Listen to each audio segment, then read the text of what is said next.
Welcome back to this episode of Cope's Corner. I'm your host, as always, Mike Copenaver, aka Real Mike. You can find me on YouTube, Facebook, and Twitter, all at the likes of KOPESKORNER.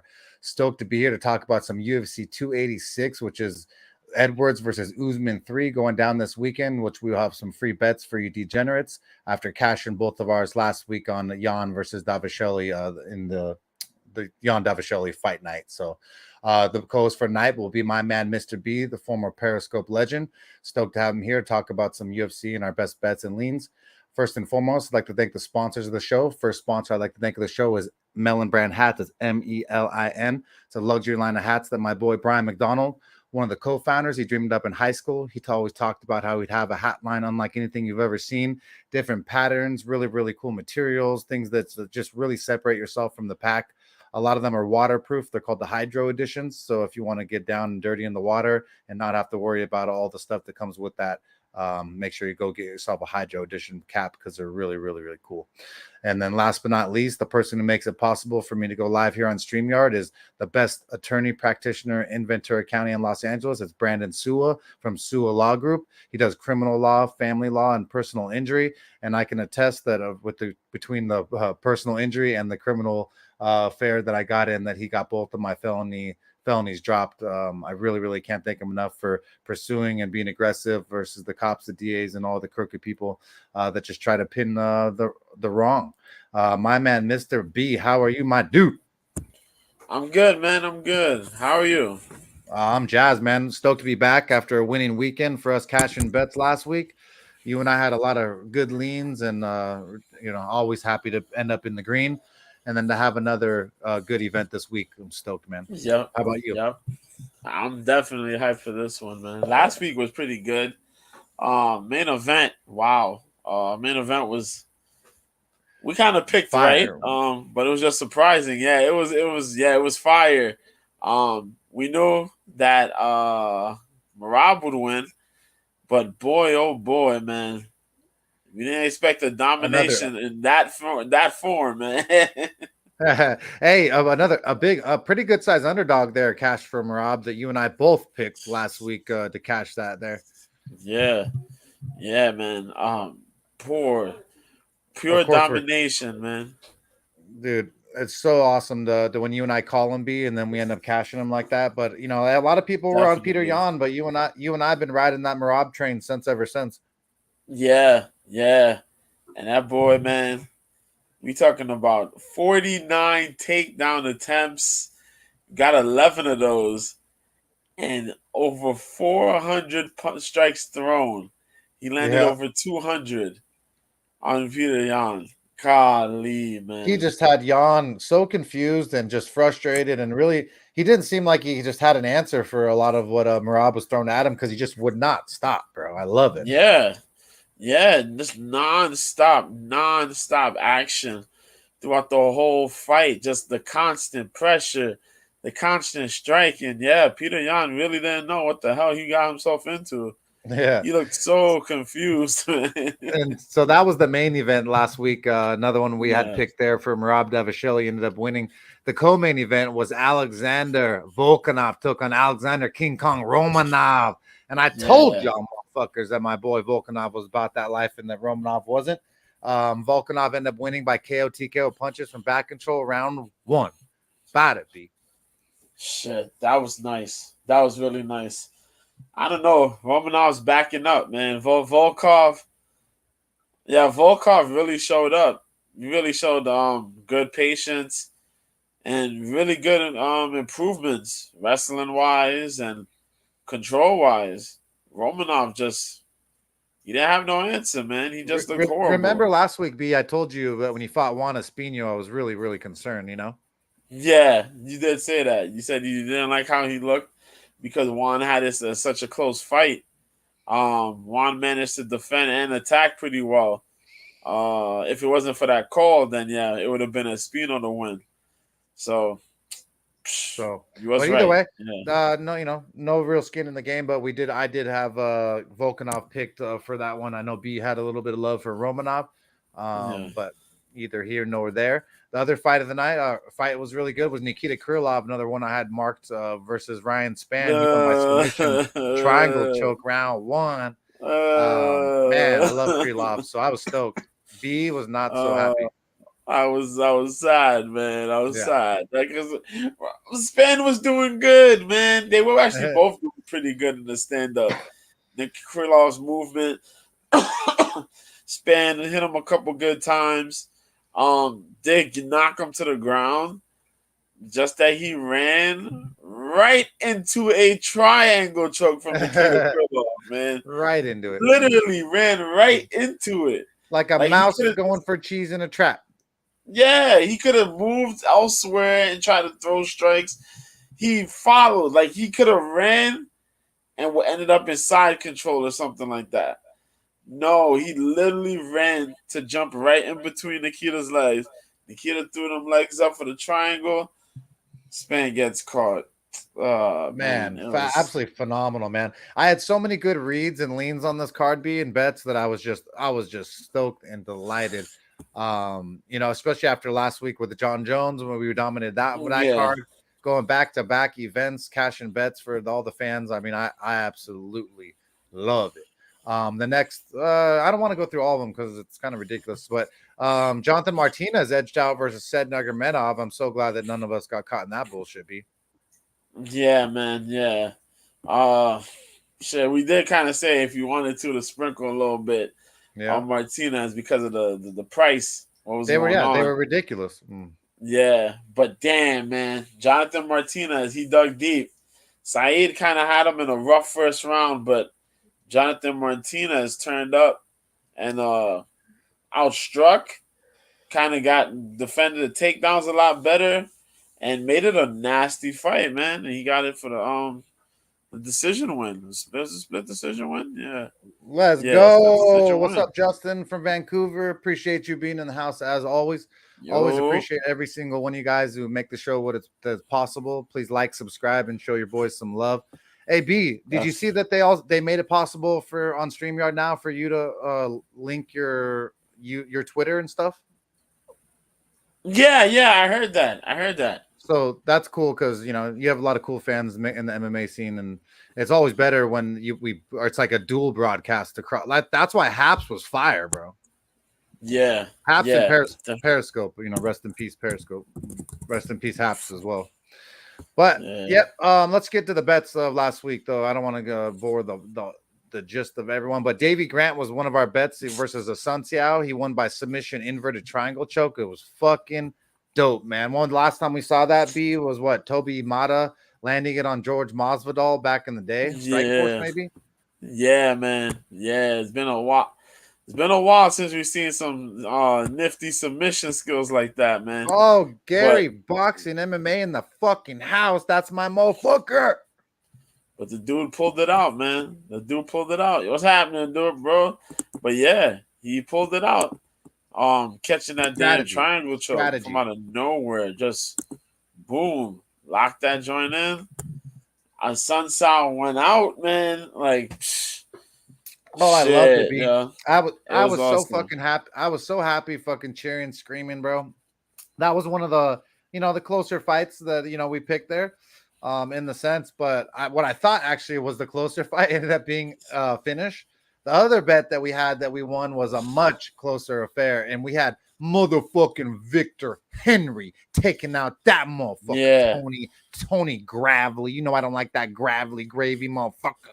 Yeah, you didn't like him. Hey, I was scared though. B. I'm not gonna lie, I was so scared, B. I said it was gonna be a close fight, man, but I'd rather take Victor Henry over Tony Gravely. I think we even called the decision. I think that was what we did call it. It would be a tight decision. Yeah, it would be very tight. And yeah, Gravely showed up, man. Gravely came back hard for that third round. He must have heard a little bit of that second round. He heard me talking shit, and he just kept coming back. I was so scared. That's what it was. That's what it was, man. He came hard with the wrestling, and that's what we were working for. That Gravely has the cardio, but sometimes he has a problem with mixing up the game between the wrestling and the striking. And we said Victor Henry got that pace and that cardio. But boy, oh boy, man, was it Yeah, tough? buddy. Was it Hey, tough? But hey, we cash that came through. fucking bet. Closest horseshoes and hand grenades. It doesn't matter to me as long as we win, baby. That's 2-0 for the event. That's Yep, $200 plus 2 units for Cope's Corner. If you follow Marab, that's plus 385. If you follow Volkov, it's plus 485. I mean, I'm just your motherfucking guy. You know, every Friday giving free bets. Me and Mr. B, the KOPE, doing the damn thing. This weekend, we exactly, have a bro. whole new affair going down, and that is Boy, oh UFC boy. 286. Usman versus Edwards 3B. I am so Yes, stoked for this one, man. The last time that this went down, I was with my boy T Money over there in my boy from Louisiana. We were actually in Las Vegas. We were at the Venetian. We were walking around. I had a parlay, a sick parlay with I think it was two people. It was Marcin Tybura and it was Edwards parlayed together on the same ticket. And I obviously cashed Tybura as a dog at that moment. And then I needed Edwards, and we were walking around the gift shop, and I was fucking shitting bricks, fucking holding stress walking, holding the phone. Usman's whooping his ass for fucking 3 rounds, 4 rounds. I'm in the 5th round, still holding my phone, and we're in the middle of this gift shop in Las Vegas, and fucking head kick, dead. I scream, he's dead, T. He's dead. He's dead. And fucking everyone looked at me like I was a complete psychopath because I'm cheering on someone that's dead. Oh, man, it was fucking phenomenal. So mad good vibes for this card. And the first fight of the night, B, is between two bad Bs. We have Veronica Hardy taking on Juliana Miller, the tough season 28. Was it 28 that she won? I can't remember. Too many fucking toughs now. She won the tough finale. Absolutely, really, really good jiu-jitsu. Really, really fun to watch. In the sense, she's kind of weird. She does the 10th Planet Eddie Bravo. Got to expect that from those type of people. She's a pretty heavy favorite right now. She's 3 inches taller than her counterpart. She's 5'7". Counterpart's 5'4". She's 66-inch reach versus 64 of Veronica Hardy. I mean, I'm gonna be very biased on here. Training with 10th Planet before in the past, I love this chick, Juliana Miller. I think she's rough and tough and really, really slick on the ground and lanky at that, which adds to her game. She's taking on Veronica Hardy, which I'm not so fond on. So, you know, sometimes you got to take my opinion with a grain of salt when I don't like someone. Not that I don't like her. Don't like her record. 6-4-1. You know, last time she fought, she got this unanimous decision beat by Bay Malecki. Bay Malecki was 1-0. 0-0. She never fucking fought. And this girl lost to her. That's how bad she was. Okay. She got choked out by Jillian Robertson round 2, who's got some decent ground game. Lost to Andrea Lee, who's got really good jiu-jitsu or striking. Sorry, dumbass. Robertson had the good striking. Ashley Evans Smith knocked her out round 3. I can't jump on the Veronica Hardy train. She's definitely a little bit tougher than I'm making her out to be. But I feel like this is a volleyball, just beach ball for fucking Veronica or for Miller Miller to just dominate her, bro. I mean, tell me if I'm wrong, B, but I'm going Miller by submission. Sorry to all the Venezuelans, especially my boy Herb, Mentalist 420, who's from Venezuela. You're not gonna like that one, but I gotta be real. I think Miller dominates. What do you say, B? This is a good opener. This will be Juliana Miller's official debut fight here. Last time she dominated Brogan Walker Sanchez. Dominated the hell out of that lady. Veronica's kind of hot, actually. Yeah, Veronica Macedo is hot. You don't remember Veronica? I mean, like, man, I'd like to see these two girls do an OnlyFans video. Fuck the fighting. Fuck the fighting, you know? Just get a little bit of love, a little bit of love. Yeah, man. Am I the only sick motherfucker who thinks like that? We haven't seen Veronica fight since was it 2020? Yeah, she fought Bia Malecki, which was kind of crazy because she moved up to 135. She was a 115 fighter, went to 125, dropped to 115, then took a fight at 135. So it's kind of been mixy. Her run in the UFC pretty much. I'm such a pervert. Veronica Hardy's got a good butt, right? Veronica's fine, man. You don't remember Veronica? Yeah. I know who she is. I seen her. She's a lot finer than I thought she was. I don't know. Maybe because my You girl's, know what hey, I mean? maybe because my girl's in her period. I don't know, bro. Don't tell nobody. This guy. I Yeah. just saying, bro. That motherfucker. You get a little fucking, you get a little lonesome, a little lonesome. Yeah. Veronica has her jujitsu. I'm not sure what her level of jujitsu is. It's all right, nothing crazy, but I know she has a taekwondo background. I just don't know what she's best at. I can't call her a jiu-jitsu girl and I can't call her a striker, so she's kind of just in the middle. Yeah, it's like 3 years off. She's I'd coming like to be back in the middle now. too. I'd like to be in the middle too. You know what I mean? Oh, this fucking I know, guy. man. I didn't. It's not my fault. But she's not old. She's like 20 something years old. So it's like it's kind of crazy. She's still young in the game. But Miller, we've seen from Miller though that Miller's tough. Miller will take some shots. She throws the 1-2. The striking is not all that polished yet, but her strength in the clinch and her jujitsu, fuck, are Her strike monstrous, man. striking. Good point, B. I was sucking a little bit of Miller, a little bit, but her When striking she is kind ties of you up, her striking is not very good. I'll give you. It's no, not but the she best manages. asset. Yeah, but she manages to tie people up. Get those takedowns is problematic for a lot of folks we've seen on the show because her positioning is pretty damn good and she's willing to work in those positions. So, bruh, Macedo would have to try. Well, Hardy, my fault. She would have to try to keep this fight standing for the most part, but I don't know if she could do So that. that's what happened. B. She changed. She got married or something. Yeah, she got married to Dan Hardy. Oh, fucking gross. Even grosser, bro. Ugh, Ah! garbage can. Gross, bro. What's That's what's happening, throwing me off. Ryan? What's up? Kick Kick your your basses ass, up my here. motherfucker. You just missed me rant a little bit, get a little freaky, talk about my girl's winter period and being horny, you know what I mean? This fucking I guy. didn't So say, I I'm didn't say. gonna this will be a tough fight. I'll probably will take I'll probably see Miller in a close decision.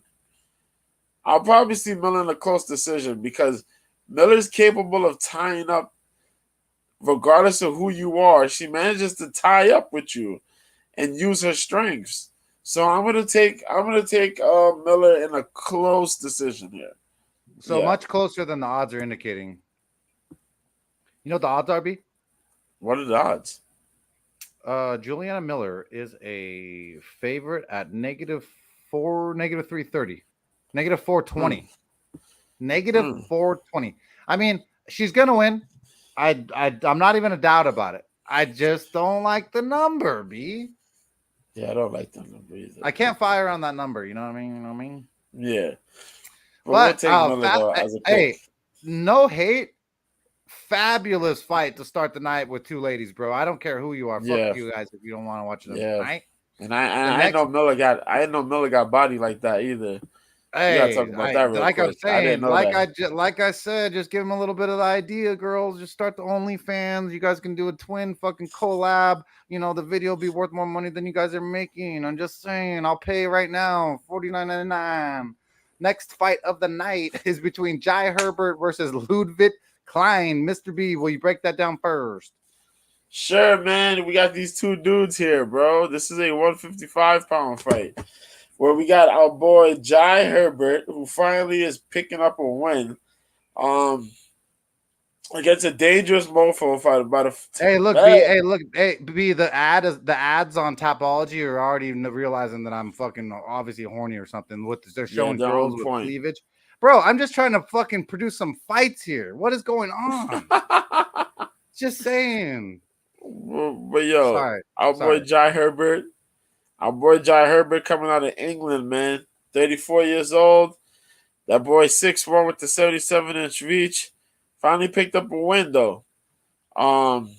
We seen all his wins. 9 wins by KO. 1 win by sub, 2 by decision, but he's been knocked out 3 times and subbed once. And Jesus Christ. So he's been racking off between wins and losses. He beat Kyle Nelson in a close one. Even though they counted it unanimous, it was kind of a close one. He lost to Ilya Taporia before that. We've seen how horrible that looked. He beat Kamaworthy, but lost to Moicano and Trinaldo. He got subbed by Moicano and, knocked out by Trinaldo. That was on the card where Dan Hardy actually got fired, so it's kind of funny. The last time, when Trinaldo finished Herbert, Dan Hardy got fired on that card. And now Dan Hardy will probably be back in the corner of Macedo. What did he really get fired for? Hitting on some bitches? What did he really? He yelled at somebody backstage. He yelled at a person backstage on the staff. Weak, bro. If he because they handled something wrong, If he didn't grab Laura Sanko's goods, you're weak, bro. he yelled at somebody backstage about something that they did, and so they fired him. It was the ref being stupid, right? Something like that. He also yelled at Herb Dean, because Herb Dean didn't stop the fight when he should have. That too. But yeah, man. Jai Herbert, good boxer, long, rangy, throws good combinations. Tends to get caught though. But he's going against Mr. Highlight Ludovic Klein. And on this side, I kind of have a little bit mixed feelings on Ludovic, but for the most part, I'm pretty happy to see Ludovic Klein, man. Klein's 28, 5'7", with the 272-inch reach, 2-fight win streak, 8 wins by KO, 8 wins by submission, 3 by decision, only 1 loss by KO, TKO, and 2 by submission, 19-4. He fought Mason Jones and won. He had that split decision against Devontae Smith. But at 145, he did lose against Nate Landwehr and Mike Trezano. He knocked out Shane Young in his debut. He got a lot of those wins by KO and some of those by submission. What we see so far from Ludovic Klein is that, at 145, Ludovic had a gas issue. This time around at 155, he's looked pretty good. He kind of fades a little bit in that 3rd round. But for the most part, that dude is very precise. He keeps mid-range, not quite long range if it's the kicks, but mostly mid-range stuff where he throws some combinations, a lot of heavy kicks to the leg and the body, nasty punches to the head, nasty hooks, the occasional uppercut. We've seen how he finished Shane Young. We've seen Devontae Smith have issues with him in those first 2 rounds of their fight. And somewhat, the second round was the somewhat his, but then you have Mason Jones where he went full target practice on. The thing was that I was gonna take Jai Herbert on this joint. It may lean towards Klein, but after seeing, Jai Herbert fought, was it Kyle Nelson? Herbert won that, but it was a tough fight against a tough guy like Nelson. And Nelson didn't quite offer up the firepower that Klein got. You know what I mean? Mm-hmm. Yeah. I may lean towards Klein on this one. I'm not sure. Could Herbert get it done in England? Probably with the output, but he leaves himself out there to get clipped. Yeah, and that's my worry. So shit, it might. The only good thing underdog money would be nice. The underdog, Herbert's the underdog. Yeah, he's the underdog. Plus 160. Let me double check. Plus 170. Shit. I don't know. Like, I got a weird feeling Herbert could probably get it done, but he got to eat a lot of shots, and I don't think he's gonna be able to stand. He don't have all the way against a guy like Klein. He doesn't have the chin. The only thing good he has is 5-inch reach advantage versus the Klein. Exactly, and even then, he don't use those 5 inches properly, man. I know this is a whole nother conversation. But yeah, you don't use those 5 inches properly. You got a reach advantage. You got to use that shit, man. Fuck, but shit. I may take Klein, man. I You got may take Klein? Klein, but I think for some strange reason, Herbert has a chance here, but he's gonna have to fight a damn near perfect fight to win. But I was thinking more Klein. Yeah, I'm on the same page as you. I'm going with Klein. I just have to. The only thing that I don't like that's on Klein's record is that the anaconda choke, which is kind of it's a tricky submission to get caught in, and it's so I can't really hate on him for that. Especially if it's your first time getting caught in a Darce choke or an anaconda. Yeah, Especially a guy like Nate Landwehr, a veteran. I mean, I could kind of see that happening, but Herbert's fucking knocked out by Topuria, which she's got some heavy hands. Rear naked choke loss, overhand right law, a left loss from Trinaldo. Too many little red flags on his record for me, B. I do like his length. I do like his reach. I do think that if he didn't have as many knockout flaws and or submission flaws on his record, I would be more likely to maybe pick him. But because of those yeah, things, I cannot. I have to go with the favorite, Ludwig Klein, because I just feel like he's a better striker and he's got a better chin. And because this fight, I believe, is going to be mostly on the feet, I'm feeling like the Ludwig Klein at -200 is probably the right side there. So the next fight of the night is between Joanne Wood. JoJo is taking on Luana Carolina. This should be an interesting bout, and a bout that I think that Joanne Wood should win. She's slight favorite, -175. She opened up at, let me make sure what she's at right now. -170, so same number. I just feel like that Joanne Wood's got way too much experience. I feel like she's got more than good jiu-jitsu. I feel like she's got good striking. I feel like she's just got way too much experience in just fight IQ and a better mixed martial arts game than Luana Carolina does. Luana Carolina has some good striking. I'll give her that. But she's got a really bad takedown defense, and that's what I don't like. She only wins by decision, which is about right for a JoJo fight. The fight probably could go to a decision. Lost by knee bar by Lipsky. Lost by spinning elbows, so he's got 2 flags on the radar. But then, so JoJo Wood isn't much better, man. I never know what JoJo I'm going to get. Absolutely love her, man. But at 37 years old, last time JoJo fought was Grasso, rear naked choke, round 1. She quit immediately. Telio Santos, round 1. Lauren Murphy split. It's just if does JoJo want to fight? Is she motivated? That's all I need to know. I don't know. I could not bet this. There's no way. But I am gonna go JoJo. I think that she's the more experienced fighter. But she fucks around and acts weak for a little bit. She end up getting fucking sliced with some elbows or knees. End up bleeding all over the place like a little piggy. But I'm going JoJo Wood. I think she's got too much experience. B. Who do you have? Boy. I'm gonna be taking JoJo Calderwood, man. Oh, My that's my fault. dude. JoJo That's my Wood. dude. I'm gonna take Wood. Pause. I said I'm gonna take Wood. Yo, I'm gonna get Wood. JoJo. Yo, this is how it goes, man. Luana, she got reach. She got some reach on her. Yeah, she's gonna have a reach advantage. She's gonna have a height advantage. Well, not really a height advantage, but she's gonna have a reach advantage. Her wins don't look all that great when you think about like who she's fought. She fought Priscilla Cachoeira, which was kind of an easy fight considering how Priscilla Cachoeira fights. Yeah. She lost to Lipsky.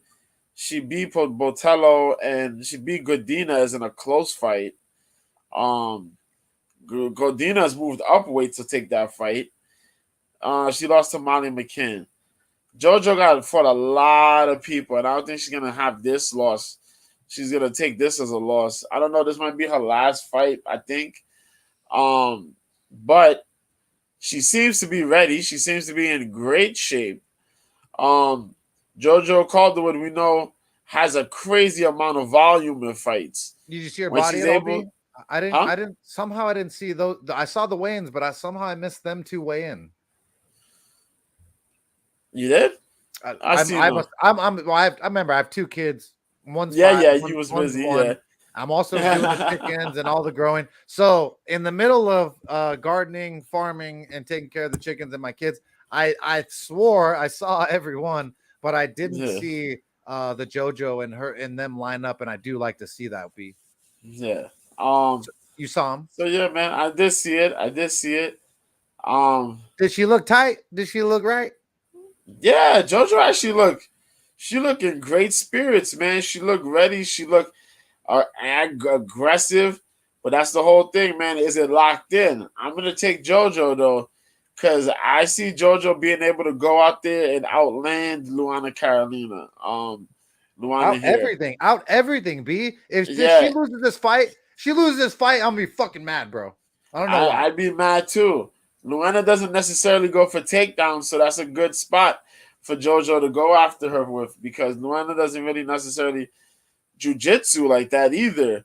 Um, so I can JoJo, see her going over there, getting in that clinch, hitting some elbows, hitting those elbows and those knees, like she does pretty damn well, and looking to just outstrike her in that mid range, that mid to short range, and in those clinches. You just gotta outwork Luana. You can outwork her and win. Just yeah. outwork her, gas her, break her down, and then go in and close. For some I'm reason, taking JoJo. yeah, Yeah. I am too. Great breakdown. I just don't see Luana Carolina being that Marab 3 round gritty. Have this. I just don't see her being able to do that to JoJo, bro. If she does that, bro, I'd be fucking so shocked. I'll be so disappointed in JoJo if she gets bloodied up, elbowed in the clinch, um, and can't get this fight on the ground and for 3 rounds and get us and try to get some sub down. I'm gonna just be disappointed, bro. I feel like she should be able to mix it up well. She should be able to threaten the ground game, be able to threaten the striking, and make it a little bit more difficult for Lana Carolina to do anything. You know, B. Yeah. Yeah, So we definitely. shall see next week. I got a lot of love for JoJo, and maybe that is what is blocking my vision. We shall see. Next fight of the night, B, should be a good one. You get to break it down first. It's between Malcolm Gordon takes on Jake Hadley, All right, England's man. own.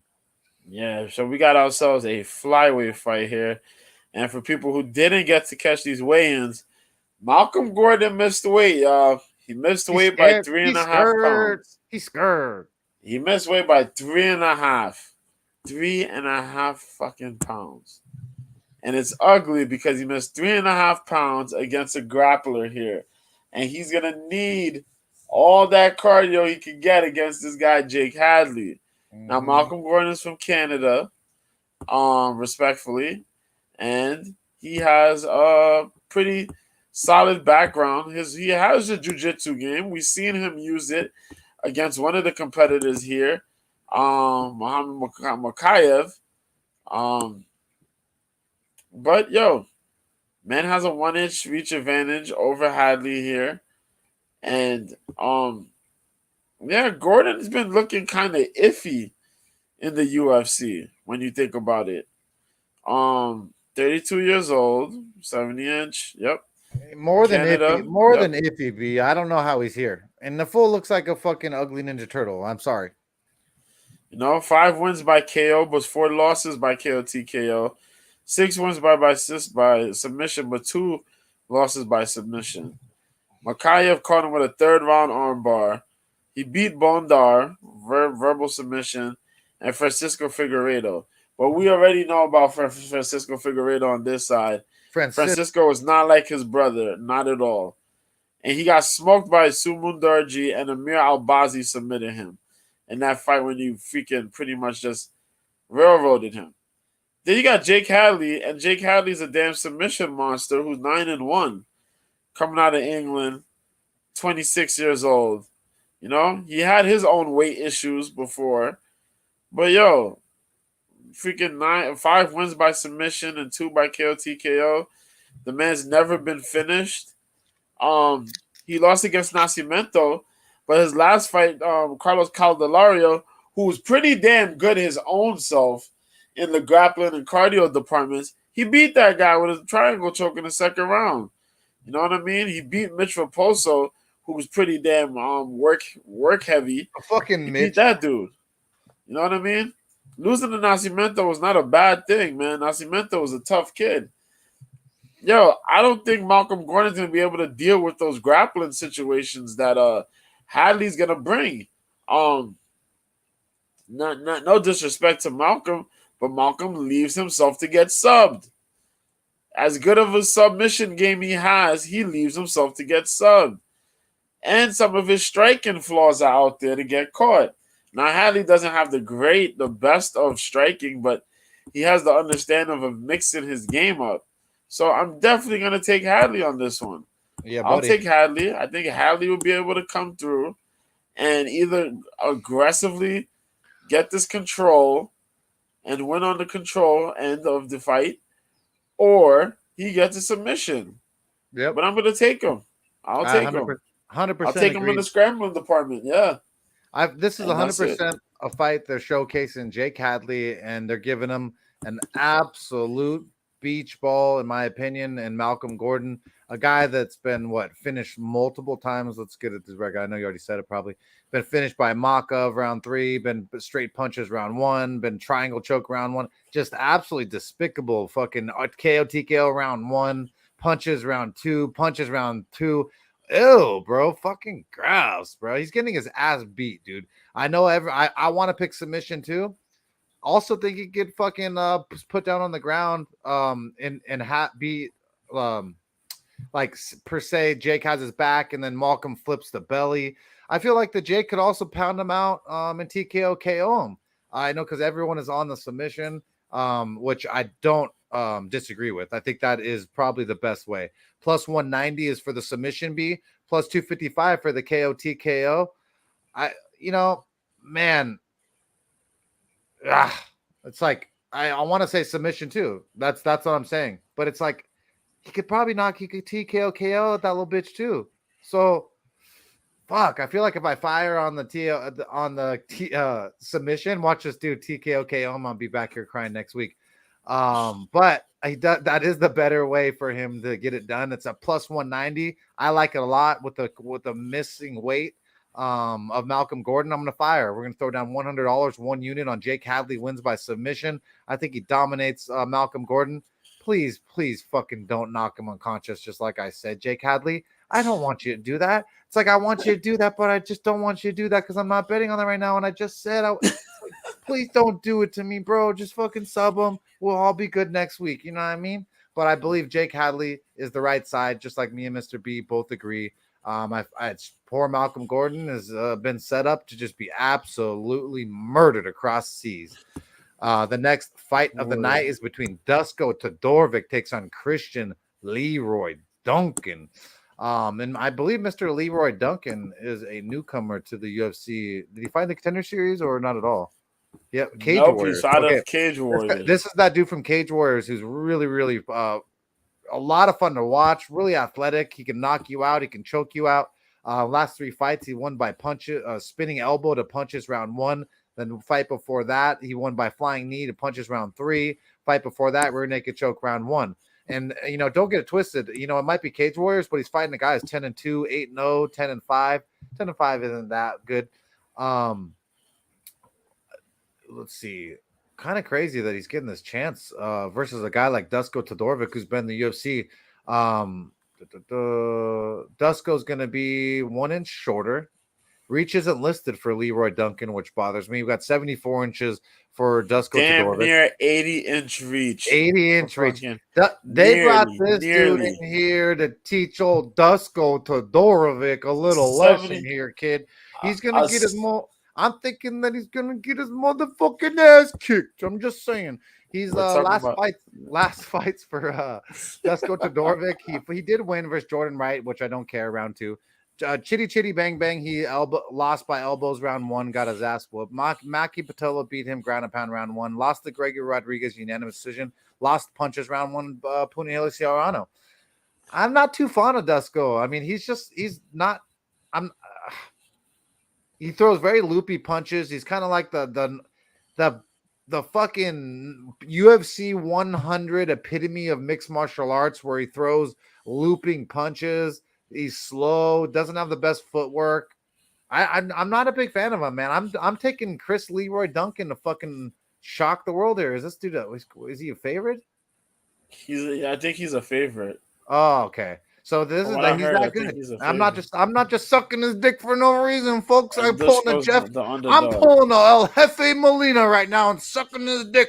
Okay, it's a negative 225 for Oh my Christian fucking Leroy god! Duncan. He's so... I think he whoops that fucking trick, son.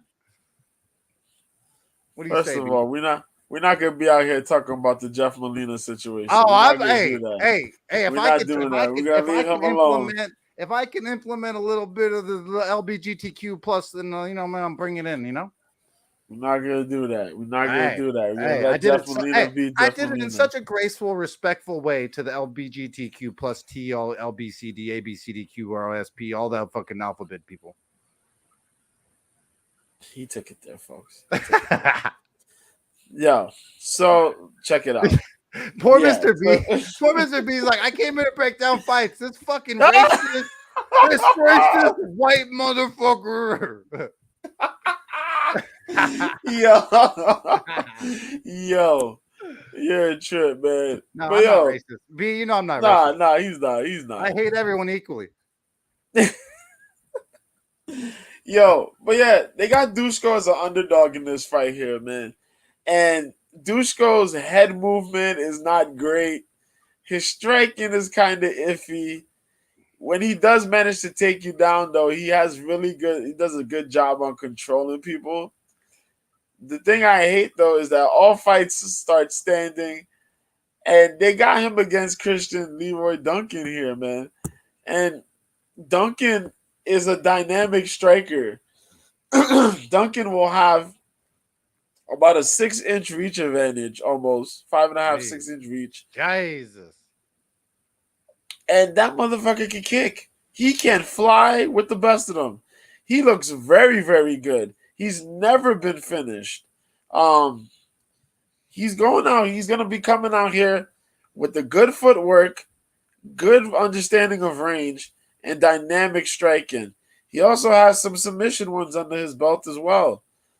For Dushko to win, Dushko has to come in close and smother him. I don't know if he could be able of keeping that shit up for 3 rounds. The boy got strength. The boy got power. Dushko's on a he's got spirit. He's confused as hell. Hey, I don't know why. All the high school football games popped in my head right there, and I could hear they go, yeah, he got spirit. Yeah, he got spirit. But yo, I think Christian Duncan can probably get this done here. Even though he's the newbie, he's gonna be in front of a crowd that he understands, that people they understand him, they know what he's about, bro. You can't ask for a better spot to be in. The thing is that Dushko has to go out there and try to smother this shit. Can he get it done? I don't know. I will pick Christian Leroy Duncan on this one. I think Duncan probably gets it done within 2 rounds. Or if not, it'll be a rough fight where Dushko does attempt to get a takedown. Probably gets a takedown, maybe 2, and just try to smother him against the cage. But I think Duncan has enough firepower to keep that man at bay. And he could probably skedaddle out of here with a finish. I'll take Christian Duncan. I love it, B. I love that you love him too, and I'm gonna be doing it. I don't normally fire over negative 300. He's not negative 300. He's negative 225. I'm gonna throw down. See, I thought about throwing the TKO KO, B, but I really don't like missing out on stuff. I almost feel like he's just a safe win on the money line. Don't you agree? Almost, yeah. In a way, yeah. I'm going to be going on the money line. I'm going to be throwing down $225, 2.25 units on Christian Leroy Duncan to fucking send Dushko into the dusk. Should be a great fight though, B, man. I cannot wait to see what Christian Leroy Duncan can do here in the octagon. Next fight of the night is between Gabriel Santos takes on Lerone Murphy. B, you get to break it down first. I love me some Murphy. Love me some Murphy. Yes, Lerone Murphy comes back, man. We haven't seen Lerone Murphy in about a year and some months. He was out, injury, hopefully training some jitsu. Word. But I'm glad to see him here, man. He's going up against the newcomer, Gabriel Santos. So let's get into Gabriel Santos first. Gabriel, Jesus. Gabriel Santos is undefeated right now. 10-0. Mosquitino. There you go. Mosquitino, which is tiny mosquito. 26 years old, 5'9", 71.5-inch reach, 10-fight win streak. He has not been finished. Of course, because he's undefeated. 3 wins by KO, 4 by submission, 3 by decision. Pretty good skills overall. Coming to us from the LFA.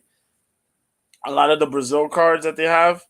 A lot of these wins were a lot of, I light you up on the feet. You get dropped. I follow you to the ground. I beat you up. That's how it's been pretty much. If not that, it's, I've caught you. I've gotten a really good takedown. I've worked my way to get just to submitted you, and you got submitted. That's how it's been pretty much. It's either I light you up and you get dropped and then I finish you, or I catch you and I finish you. But that's how it's been for the most part of his career. Fast guy, works really quick. Most of his fights though, if he's not getting that first round finish on you, they kind of carry out. He's only had 2 fights not many fights that have kind of gone to the decision, but majority of them got finishes. Few of them go to the decision or past the first round. Good skills. But he's going up against the returning Lerone Murphy, man. Let's go. Is one of those dark horses in the division who's been pretty damn good himself. Highlight wins. He beat up my boy at one point, Marquand Miracani. Mr. Finland. Yes. He beat up Douglas Silva de Andrade, that big Brazilian brute. Ricardo Ramos, he lit the hell up. And a lot of other guys up in regionally. A dude who's pretty sizable. He's big. He's on the big side of 145 somewhat, but very tactical. He's kind of almost how you see Leon Edwards as. Fight-wise, he fights almost similar to him, where he makes a few mistakes. He does a lot of good stuff on the control aspect of fights. He strikes pretty damn well. Very calculated striking. Finds his way to getting a finish if he can. If not, he's willing to cruise to a decision, if need be. But he has no submissions, and most of them is either you getting knocked out or technically knocked out, or I'm going to beat you into a decision win. I'm going to take Lerone Murphy. I think Lerone Murphy's been working. He looked pretty good at the weigh-ins. That boy Santos is hyped as hell for this fight.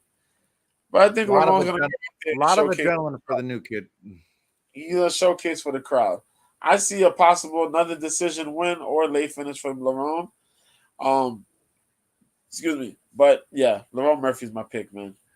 Yeah, I'm going the absolute same. B. Good breakdown. This kid fighting out of Brazil though, Gabriel Santos, 10-0, man. Never tasted defeat. Really, really skilled. He likes to do submissions more than anything, but he can do KO, TKO. He also can kick. Really talented. It's just his record is it just doesn't seem like it's enough for me to be firing against a guy like Lerone Murphy. What do the odds makers have this at? Murphy's only a negative 175 for Murphy. So this kid Santos is really good. Could to put him to keep a number that low versus a guy like Lerone Murphy. I mean, I was high on this Santos kid. I feel like he could make some shakes here. This is going to be a lot tougher fight than I would like it to be for Lerone Murphy. I think you're right though. Probably decision win for Lerone Murphy. Yeah. But man, this young buck Gabriel Santos is no joke. If Yeah, Lerone Santos is Murphy, good from what I've seen. Yeah, from what I've seen in the if LFA fights, he's pretty good. if Yeah, Lerone Murphy took this as a joke, he could find himself on the L of a split decision tomorrow. So yeah, with that said, though, no bet there. I like that number on Murphy though, but it seems like a trap almost for the bet. yeah. Next fight I of the feel you. night is Muhammad Makov coming back to take on Rafael Huffle. Awful. How the fuck do you say that name? Jafel. Hafel. Awful. Yeah, Like, Hafel. I mean, the J is silent in Spanish. I mean, is it awful? Like Hafel. awful? Hafel. Fialo, Fijo. Philo. Hey, I don't know. The poor kid brought here to get his ass kicked. I'll tell you that. I don't know. I don't even know how they got him matched up against such a mismatch. But either way, he's got a great record, 14-2 to be respectful to the Brazilian. 5'7", 29 years old, 68.5-inch reach. Last one, the guy was 7-0. Left hook, ground strikes, arm triangle choke, round 1, 8-3. He's all right. I mean, he's lost by rear naked choke before. I don't like seeing that ever. This just seems like a fucking easiest parlay piece in the world. Makov should absolutely dominate this kid. Just smotherfuck him and make a s'mores out of his ass. I don't understand what we're doing with this. And of course, negative 900. Fuck you, real Mike. My coach corner he picked a negative 900 favorite. I didn't even know he's negative 900 till right now. Okay, that's crazy. He's definitely gonna win. I'm going to Makov, but come on, B. What are they doing? Is this a late replacement? Am I off or something? No, I don't know, dog. This is the original match. It was. Let me tell you. This is the original matchup, B. Tell me something, because I'm disrespectful. Let me tell you. Well, this dude Philo is coming from the Contender Series. From what I remember. I remember he had the fight. He had the fight in the Contender Series. He looked good with the stand-up. Stand-up wise, he did look good. 3rd round win. Most of his other fights other than that were out of Brazil, Shooter Brazil. Good organization out in Brazil there. We had a couple big names that have shown up over there. And he's all right, man. He did beat up Salvador, where Salvador tried out for the Contender Series. You know what I mean? And Salvador won. Hey, Callum, you little troll. We got nothing better to do on a Friday night besides just flick your little bean over there.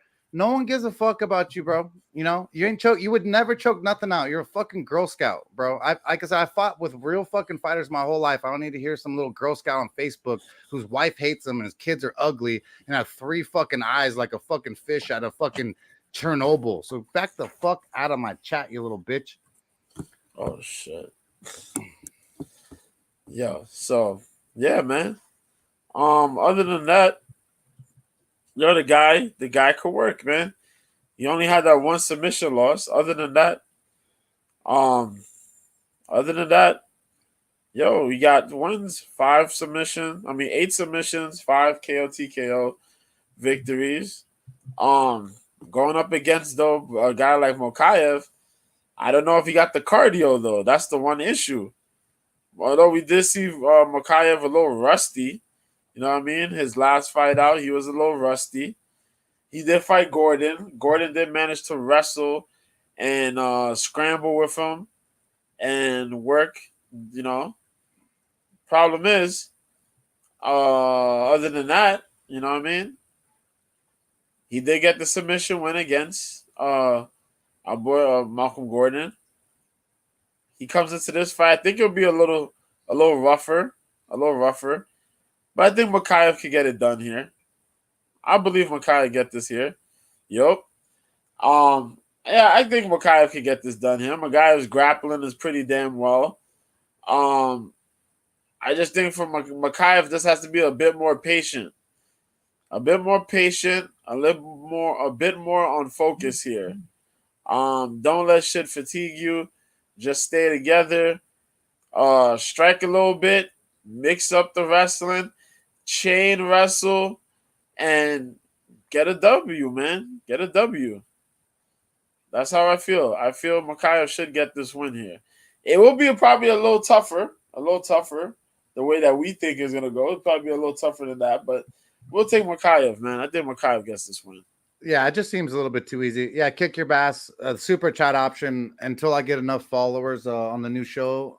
Since I switched from MMA for money, and then should have just been using all those years and building my own name. But either way, I mean, you could always donate on Cash App.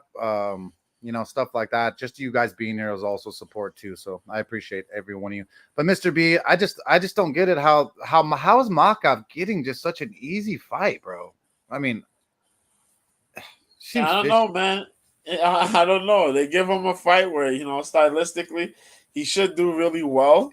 We'll see, though. Yeah, but we'll see because this dude will give him a fight. But I think, learning from his last fight, he should do a lot better here. It is a tough fight, but Makhachev, we'll see how he does, though. We'll see how he does. Yeah, buddy. The next fight that I'm sad that I'm actually just, it sucks that you have to get it first because I don't have a fucking clue who Yanal Ashmaz is, but he's taking on Sam Patterson. You fucking hopefully know a little bit more about Mr. Ashmaz. All right. We're gonna be walking into the world of confusion. Ladies and gentlemen, dude, who is this guy? This is the world of confusion with your boy Mr. B and Mike Copenhaver, where we're gonna dive into a guy whose record makes absolutely no sense. Yeah. But we're here for it. Ashmaz showed up on Ashmaz. Ashmaz was on the Contender Series, the PFL Contender Series. Yes, the PFL Contender Series. Yes, they do that contender joint. Yeah, they do their Challenger Series. Well, it's the version of the Contender Series, but he was there.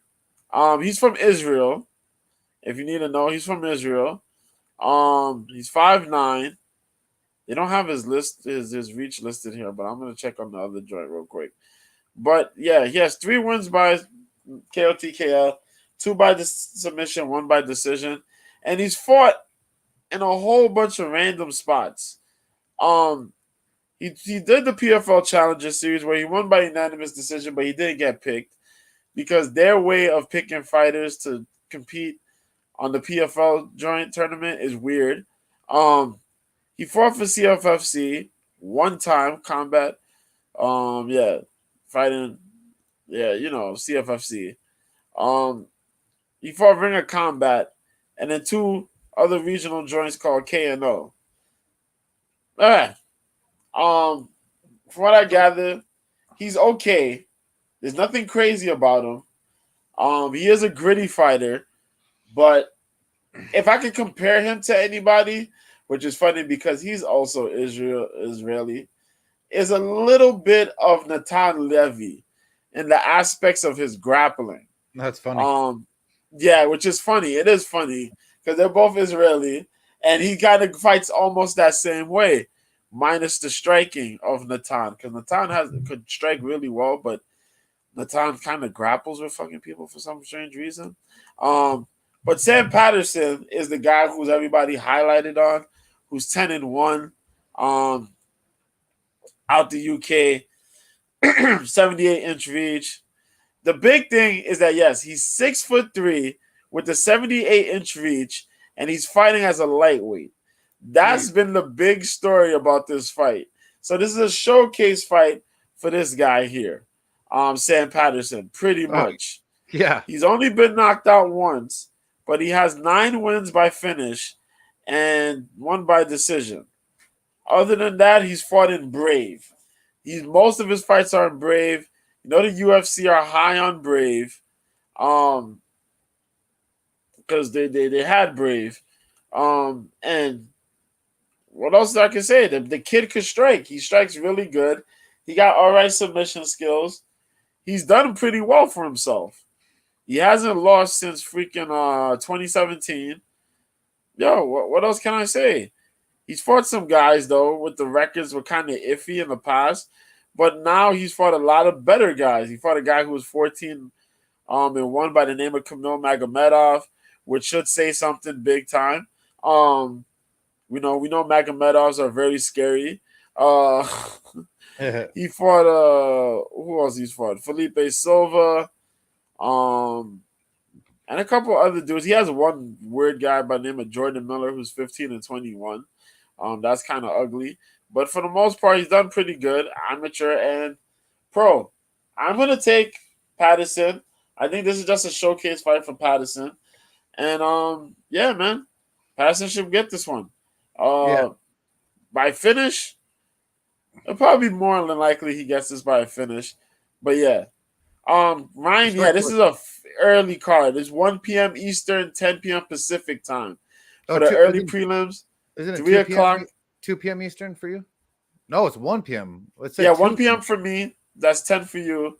Wow. Prelims are 3 for me, which is 12 for you. And then the main card starts around 5 o'clock Eastern, 2 Pacific. The main card, okay. That's right. That works out. Yeah, so it's definitely an early card. You'll be able to wake up somewhat, or for me, it's early card. I could wake up, have breakfast. You guys are going to wake up and have lunch, right? Yeah. Cool. Yeah, definitely going to be a good one. But yeah, I got to agree, man. I don't know much about that dude. And they're bringing him in here versus a Savage and Sam Patterson. And the height and reach is so fucking crazy. It seems just almost too easy. And Sam Patterson isn't even that big of a favorite. He's negative 280. But those are the type of parlay busters that really, really fuck you guys in the end, because you just don't know what you're going to get with the other fighters. So definitely don't recommend betting on something like that. The next fight of the night is between Chris Duncan takes on Omar Morales. Omar Morales is the Venezuelan, right out of Venezuela, and then Chris Duncan's out of Scotland. The Venezuelan is 1 inch taller at a 5'11", 5'10" for the other counterpart. 74-inch reach for the Venezuelan versus 71.5 inch for Chris Duncan. With the problem with Omar Morales, very heavy-handed. When he wins, he likes to win by submission. But his best game is on the ground. But when he wins, it's usually by decision. He doesn't often win by finishing, and he hasn't in a long time. Last time he finished someone was 2019 by right cross. That's the last finish he has pretty much in a while. But he's lost by punches by Euros Medic, round 2. Jonathan Pierce, rear naked choke, round 2. Giga Chikadze, unanimous decision loss. Beat Shane Young, which I just don't. I don't. Omar Morales is spotty, man. I don't like people who tap or nap. Mr. B knows that. And he's facing the problem. Fucking Chris Duncan, who's 9-1. He last fought a guy like Charlie Campbell. He won by right cross to ground strikes round 1. Then a unanimous decision. Lost to Vaska Bolshakov, who's actually a really tough contender series round 2. It's pretty much the only losses that contender series lost. It's like I just feel like Chris Duncan here is going to be an easy roll. I know that the Venezuelan dude, Omar, should have more experience. He's got all this and X, but I just don't like the faults in his record. So I got to go Chris Duncan with negative 110 to pick him. I'm going with Chris Duncan, the new guy. What do you say, B? This is a good fight, man. This is a good fight. Boy, let's talk about the negatives and then the positives. Omar Morales is a guy who I thought was going to be really good coming into the UFC. Omar Morales has showed that my guy is not quite as well as I thought he would be. For all the skills this man has, he's afraid to pull the trigger. Because of that, he has taken some horrible losses in his UFC run. Cool, you beat Don Human, you beat Gabriel Benitez, and you beat Shane Young. But Don Human is not in the UFC no more. Gabriel Benitez is on a decline. And Shane Young is Shane Young. I'm sorry, man. Euros Medic has managed to go out of nowhere and beat this dude up. Knocked him out. Jonathan Pierce outworked him. And Giga Chikadze, man, it's Giga Chikadze. You know what I mean? Morales has looked like lost in fights. And it's crazy because he has KO power. He has KO power in his previous fights. He can't hit hard, but he's afraid to use it. And boy, Chris Duncan is coming out there for war. Now, Chris Duncan did get a signing and his second attempt at the Contender Series, 9-1. Their reaches are not that far off. Very close reaches for both guys. I think Morales has a slight reach advantage, just slight. It's But Duncan is a grizzly dude. 3.5 Yeah, inches. 2.5. Yeah, Sorry. yeah. But Duncan is a crazy dude, man. He got 1 submission win, 7 wins by KO TKO. Only took the 1 KO loss, and that was against Vyacheslav Borshev. And Borshev has ran many of fights in kickboxing in the Netherlands. So it's like, bro, he's fought in places. The psycho Russian, he's fought in the Netherlands and other spots, multiple rounds. That's cool. And Vyacheslav doesn't give a shit about throwing his power around. Morales does. And he can't get clipped. Duncan can't get clipped.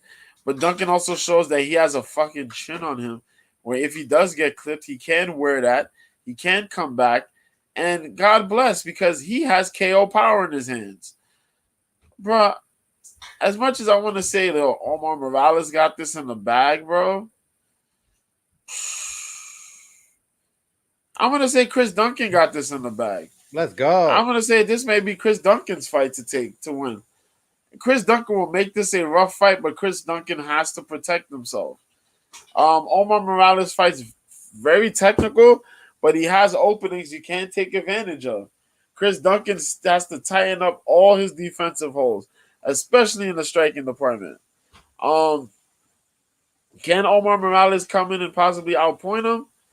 Maybe on the striking aspect, but I think Duncan has the better well-rounded game to make this a nasty fight for Omar and pick up a win here against Morales. So I'm going to take Chris Duncan. Nice, dude. I'm glad you agree. I fucking love it when we both get those little tinglies. I like the veteran over the newcomer usually be. I just don't feel it on this one. I don't have enough respect for Omar Morales in that sense. So we shall see. Next fight of the night, B, should be a good one. It's between Jack Shore takes on Makwan Americani, and you get to break that one down first, my man. Oh, cool, because we don't have to spend a lot of time on this one, man.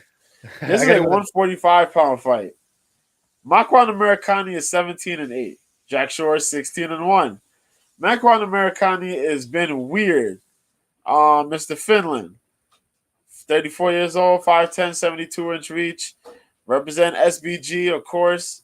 He has 1 KO win, and that came at his debut. Since then, he has not knocked out nobody. But he has gotten knocked out, or technically knocked out, 3 times. He has 12 wins by submission, but he has 1 submission loss. And he's won 4 and lost 4 by decision. He is on a skid. His last fight, he lost to Jonathan Pierce because he thought he would try to grapple with Jonathan Pierce, which is the worst thing possible. Then he beat Mike Grundy, which we were kind of shocked about because we thought Grundy was going to win here. And Grundy got hustled in under a minute, got anaconda choked and lost. He got dusted by Lerone Murphy. We picked Lerone Murphy to win that one. Lerone Murphy didn't disappoint. Kamwala Kirk, we picked Kamwala to beat Makwan. Kamwala didn't disappoint. He fought Edson Barboza. Edson Barboza tore right through him like nobody's business. Then he had his other fights before that where he was kind of winning, kind of losing. Jack Shore is out of Wales, 16-1. The boy is nasty, 5'8", 71-inch reach, 28 years old. He's only in 1 loss so far in his whole career, and it was against Ricky Simone. Out of all other people he could have faced, he faced Ricky. Ricky's a dangerous guy, and I kind of had the feeling it was going to be Ricky because Ricky's wrestling. Ricky out-hustled him. That's all that was. That was just outworking somebody and just putting your grappling chops to the full test. Other than that, Jack Shore has a really solid gas tank. Really solid gas tank. Could go and grapple with people for hours, man. Other than that, Shore has beaten Timur Valiev, Ludovic Shalinian, Hunter Azure, Aaron Phillips, Nolan Hernandez, and a lot of other people in Cage Warriors and whatnot. We taking Jack Shore. As good as Makwan Americani is, Makwan Americani has given up the ability of KOing a mofo for the sake of trying to grapple with fools. And if you think he's going to out-grapple Jack Shore, he is on total crack. Jack Shore, by any means necessary. Let's go. Jack Shore. That's that. That's my dude. I don't want to waste much time because there ain't Makwan is a letdown. That's why. No, Mr. Finland. I don't know about Mr. Finland because you ain't got no bitches. He says he got bitches. I ain't seen no bitches. So, but I'm going Jack Shore too. B. I just feel like he's just too athletic, too good on an up and up. 34 years old versus 28 years old. Everything that Jack Shore is good at, or Makwan is good at, Jack Shore is better to me. I think that he could actually get him out of there. B, what do you think? What do you think about that? I wouldn't be surprised. It wouldn't surprise me. Negative 500 in Vegas. No fucking shit, Mike. Yeah, plus 380 comeback from Makwan. You can't really bet anything there, and I wouldn't even advise anything being thrown on that one because of the fact that the line is kind of it's not very good. There's no plus money to be made out there. There ain't no plus money to be made. There ain't nothing. It just can't do much with it. But Jack Shore unless you're picking Makwan. Which I'm not. And if you're picking Makwan, just quit the show right now. Unsubscribe. Unlike. Next fight of the night, B, is the first fight on the main card. It's between Marvin Vettori takes on Roman Doldiz. And if you aren't familiar with Roman Doldiz, you got to go ask Cheyenne Valisma about Doldiz nuts in her mouth with JP buys bitch. Mike is an evil mofo, bro. I had to. I fucking had to. This fight so messed up. Bro, it's messed up, but it's funny. It's funny, but it's messed up. It's fucked up. You fucked up, real Mike. You're a real big dickhead. You're a real big asshole. I'm gonna tell YouTube that you're a mean man. Next fight. Oh, so Roman Doldiz, bro, is 12-1 versus the 18-5-1 of Marvin Vettori. We got 34 years old with Roman Doldiz, 29 years for Marvin Vettori. 6'2" for Roman, 6 foot for Marvin, 76-inch reach for Roman Doldiz, 74-inch reach. I thought it was kind of interesting that Marvin Vettori was kind of upset that Roman Doldiz took this fight because I guess a friend of the circle that knew him, I think it was another Georgian fighter. I can't remember his name right off the head. But either way, Marvin Vettori was it didn't look like he wanted the smoke. He doesn't look like he kind of like, oh, I want to be friends. I don't want to fight. I can't believe, like, we trained together. We this, we that. I'm looking at the body language of Marvin Vettori, and I'm thinking that, man, bro, what you're good at is usually your strength and putting people on the ground. I don't think that this is gonna be as easy for you. I know that he's an underdog right now. I know everyone's on Marvin Vettori. They think that he's the high horse. I like them too.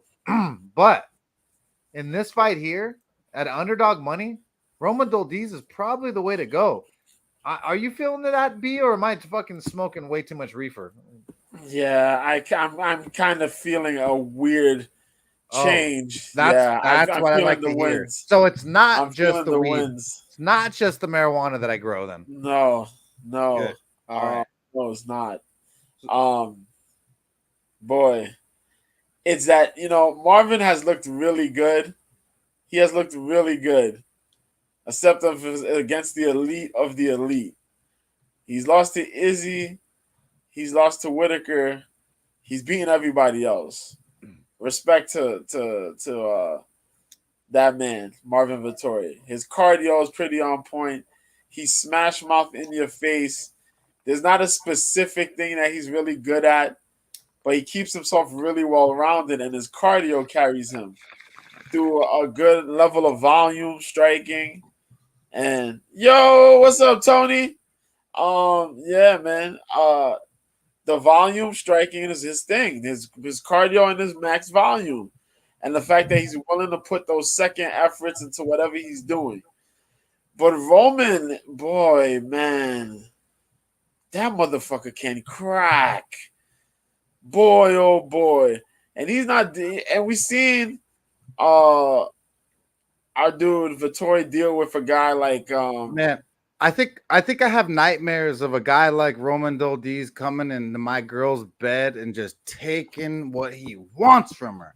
I fucking can't hear. I have the bad dreams that JP Buys thinks about all the time when his wife got just slain by the dragon by Roman Doldiz. Bro, and it's crazy, man. But like, yo, Roman has submission skills. Roman got really good, like random ass submission skills. But the fact that Roman has that crazy power ability, and I don't think a dude like Marvin wants to get in the face of that, man. Bro, you know what I mean? Appreciate it, Tony. Appreciate it. But yo, it's like, yo, as crazy as Marvin is, Marvin keeps that pace up. That's the thing. Marvin will have the better cardio than Roman. But Roman has the ability to just find it out of nowhere to pull out these crazy finishes. If he's not gonna finish you early, he's gonna find a way to catch you. He has had some losses, questionable losses. Trevin Giles managed to out wrestle him a bit, and he's had a couple other iffy fights here in the UFC. Well, not really, where they kind of looked iffy at the beginning, but he managed to clean that up. Trevin Giles is the only guy who's managed to beat him so far. Bro, Marvin's going to come in with a pace, but I think Roman Dolidze may have a way to knock this dude out. Yeah, buddy. Is that I've had that feeling this week that, even though I like Marvin Vettori, is pushing me towards Roman Dolidze. Like, Dolidze may be one of the few people to ever finish Marvin Vettori. Yeah. This fight is going to be nasty, though. Not boring. Absolute nastiness. Phenomenal. I'm going to take Roman. Yeah. Get it. I'm actually throwing... Yeah, I'm taking Roman, and I'm actually putting it on my DK Sportsbook. I'm going to pick that man. I'm going to throw some money on that man. I'm going to look for him to get a finish. I'm going to look for him to get a finish against Marvin Vettori, actually. Whether it's submission or knockout, I mean, I don't know, but I'm looking for him to get a finish against Marvin Vettori in brutal fashion. Yeah. Yeah, I agree, man. I don't know if it'll be a finish. I hope so. I see definitely the path for that victory. I think that Roman Doldiz is more brute, better at the same spots, and even better possibly standing. Vittori's kind of weird, bro. He doesn't have the normal patterns. He doesn't have the best striking in the sense.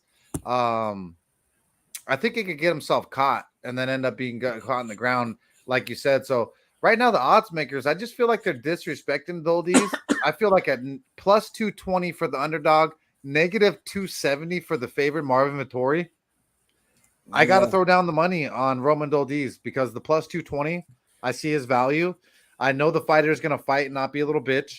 I really feel like this is a fight where Roman Doldiz can get it done. I'm going to throw down $100, 1 unit down on Roman Doldiz, gets it done on the money line because I feel like he has a really good path to victory here, B. And I know it sounds crazy, but it does sound crazy. Yes, it does. And going up against a guy like Marvin is no joke, man. But for some odd reason, I feel that Roman's gonna get this done. It's Kick just your ass fuck off over there, motherfucker. It's weird, man. It's weird. Usually, I don't pick against Marvin, but this one here got me picking against Marvin. I got the tinglies all over. I see the body language. You could see it in the interviews of Marvin Vettori. He didn't want this fight, doesn't like this fight, and it just reminds me of a fight that my brother got himself into back in the Ultimate Fighter or after the Ultimate Fighter, which he didn't like. He ended up losing that one. So I'm liking all the tinglies on that one. So it is what it is. Next fight of the night, B, you get to break it down first. It's between Jennifer Maia takes on King Casey O'Neill. Even though it should be Queen Casey O'Neill, okay? I want to be the king, all right, O'Neill? You know? Like, I want to be the king. You can be the queen. I'll take good care of you, all right? So this is the second fight on the main card. Mike, you're a trip. King Casey O'Neill, hey, man. I like the ladies, bro. They're like flowers. There's so many pretty ones. I didn't make them. Respectfully, I didn't make yeah. them. They keep making them. They keep making them prettier and prettier and different and different. I don't do it. Leave me alone. So we got Courtney Casey O'Neill. Why I said Courtney Casey? What's wrong with me? Courtney's Don't not ever out disrespect my woman, Casey bro. O'Neill. King Ever Casey O'Neill, disrespect man. my woman. 25 years old, 5'6", 69-inch reach, on a 14-fight win streak because it's the amateurs and the pros. But yeah, man, representing Extreme Couture. And this is somewhat of a homecoming because she was, even though she lives in Australia, she was born in Scotland. So our second Scotland is out here. And actually, our third Scotland is out here because we have Wood, Joanne. We have JoJo Wood, and we have Duncan. So this is our third. Oh, we got Wood. We got Wood, all right. Yeah. Jesus. So she's been on this insane win streak. Her last fight, though, it was a split decision against Roxanne Modafferi. Very rough, very dangerous fight. That was Roxanne's retirement fight, her last fight. Before that, she beat up Antonina Shevchenko. She beat up this random Laura Fritzen. She beat Shayna Dobson. And then she beat a couple people, regionally. She's somewhat of a kickboxer. She's a weird mix because she's supposed to be a kickboxer. But her kickboxing is really not all that flashy. It's not flashy. It's pretty plain. She can strike, but the striking is like slow striking. It's awkward. It's awkward because she can have the speed, but the speed is not necessarily there as far as the striking is concerned. But so far, she's thrown and landed a lot of strikes. She has a high volume, but they come at such a slow pace almost. But a lot of her strikes mainly come from when she uses her wrestling. Her wrestling and top position are the scariest things she has in her arsenal. Not necessarily the stand-up, but once she puts you on the ground, holy hell. A lot of her wins coming by TKOs, ground and pound, nastiness, man. But she's going up against the OG, former Invicta flyweight champion, former title challenger in the UFC, Jennifer Maia. Jennifer Maia, 34 years old, 5'4" with the 64-inch reach advantage, representing Shooter Box, where she got 3 wins by KO TKO, 6 by submission, 11 by decision. She's been technically knocked out once, and she's had a submission loss once. But she has 7 losses by decision. She's 3-3 in her last 6 fights. She beat Marina Moroz by unanimous decision, but lost to Manon Fiorot and Caitlin Chukagian by unanimous decision. Beat Jessica Ai by unanimous decision, but lost to Valentina Shevchenko by unanimous decision. She beat Joanne Wood by armbar. Long-time standout. Has an aggressive style, somewhat of an aggressive style to her. The striking has been a little bit cleaner. She's improved somewhere in the striking, but it's sometimes if the person has the better speed, she gets outworked a little bit. But she mixes it up pretty well with her striking and her grappling. She is strong in the clinch for the most part depending on the opponents. But her clinch game is kind of good. Her striking is pretty good. Her ground game though is pretty dangerous. You have to be very, very cautious about her ground game. The thing here as well, Casey's coming off a knee injury. Casey had that bad knee injury a while ago. It was like a leg injury, knee injury, if I remember correctly. So this is her first fight since then. I don't know how much of that's gonna affect her, but yo, I was thinking going into this fight, even though Casey's gonna have the striking advantage, she lands a lot more. She lands twice as much as Maya does. And the grappling, she goes for a couple more takedowns than Maya. Bruh, I may take Jennifer Maya as the underdog here, man. Oh, gross, B. Gross. I may take Jennifer Maya. I may. I'm If, not sure. B. As in between. if. Gross. I may. I may take her. I may take Casey. It might switch up, but at first it may switch up. But I'm like, yo, injury. You know, it's been a bit. You've been out for a little bit. The injury, how that leg gonna hold up, and yo, Mike could kick some legs. Mike could kick some good legs. We'll see. But let me think. I may be leaning a little bit towards Maya as an underdog here. Man, but it's gonna come down to how that first round looks. I may go live betting on this. I think that Casey O'Neill's better than Caitlin Chukagian.